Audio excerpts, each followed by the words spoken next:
Hey guys, what's going on? Blaine back for another Netflix review, and today I'm going to be talking about Kate.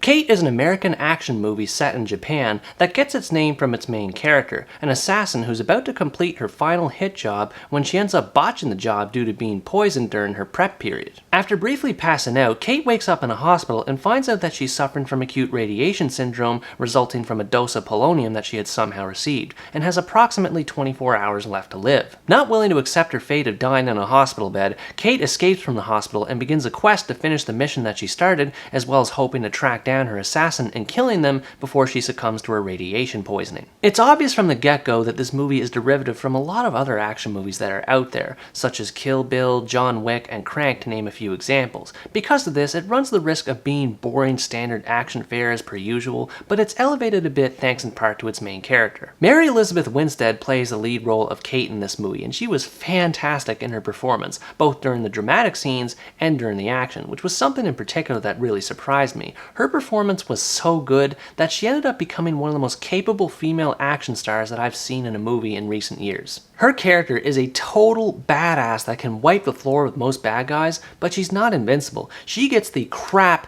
kicked out of her throughout the story, and there are a few times where she's outsmarted by some bad guys who are able to take pot shots at her, so she has to find different ways of taking those guys down other than just using brute force. And it was a lot of fun to see those scenarios play out, especially as her illness started to progress throughout the story. The only thing I didn't really like about Kate as a character is she's lacking in terms of backstory. It is there to a certain degree, but there's just not enough for us to go by. She's supposed to be portrayed as a woman that wants to live her own life and not just be an assassin till she dies, which makes sense. It's just a shame that the movie never makes an attempt to fully explore that side of her character. The rest of the characters in this movie aren't really worth mentioning. There is a supporting character in the form of Ani who gets mixed up in Kate's journey, and she does try to help her the best that she can, but honestly, and this is gonna sound kinda mean, I thought her character was annoying. She just has this obnoxious, cocky personality about her. She throws a bad attitude when Kate tells her to do something in order to stay safe, and she swears and cusses all the time, like that's supposed to be an endearing character trait. I could not wait for her character to leave the screen. Then there's Varric, who's Kate's mentor and the man responsible for raising her since she was a child, who's played by Woody Harrelson. Again, there's not a whole lot to say about him as a character. He just doesn't have anything interesting to say or do throughout the story, other than in the last half hour or so, and by then, you can see his plot angle coming a mile away. You probably got the sense by now in this review that this movie is very predictable, and indeed it is, in both good ways and bad. Obviously, the most positive thing about this movie, and the whole reason to see it in the first place,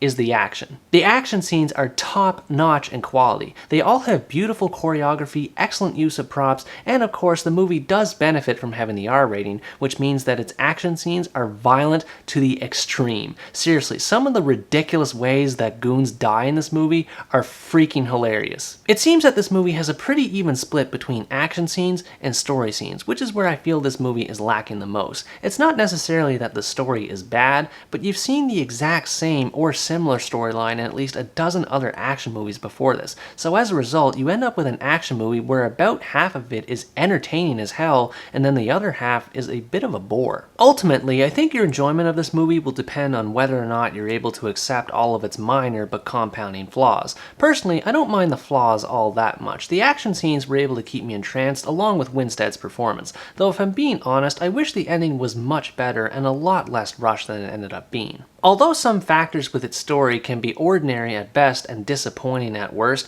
there are certain stylistic elements featured in this movie that help it to stand out to a certain degree. Bright neon lighting covers just about every scene that's featured in this movie, which gives it a neo-futuristic look that enhances the atmosphere of whatever scene is being portrayed on screen. The imaginative use of lighting is usually followed up with the creative use of camera angles, especially during the action scenes. There's a lot of overhead shots and 360 shots, and sometimes there's overhead 360 shots where the elements are combined at the same time. The movie goes nuts with the camera when it has to, and it's also more subdued with the camera when it has to be, which I do appreciate. And of course, it would be remiss of me if I didn't mention all of the Japanese elements that are featured in this movie too. Everything from the kabuki theaters to the convenience stores to the katanas that bad guys wield. It's clear that someone involved in the making of this movie, whether it was the director or the writer or someone in the production team, was obsessed with Japanese culture, and it really comes across across well in this movie and helps to make it stand out from the crowd of all the other action movies that came out before it. This being said though, I do find some of its attempts to show off the more flashy stuff in terms of action, aside from the gunfights and the brawls,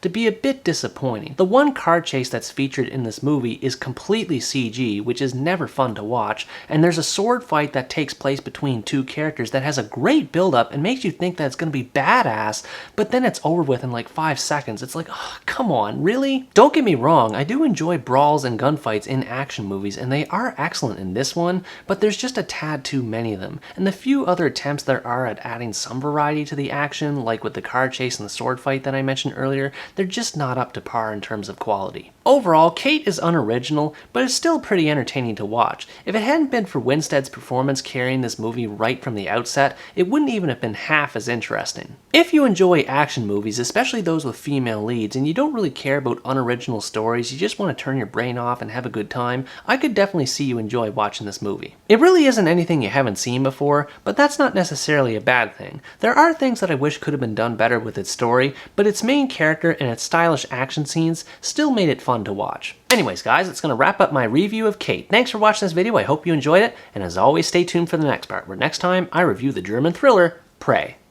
Bye bye!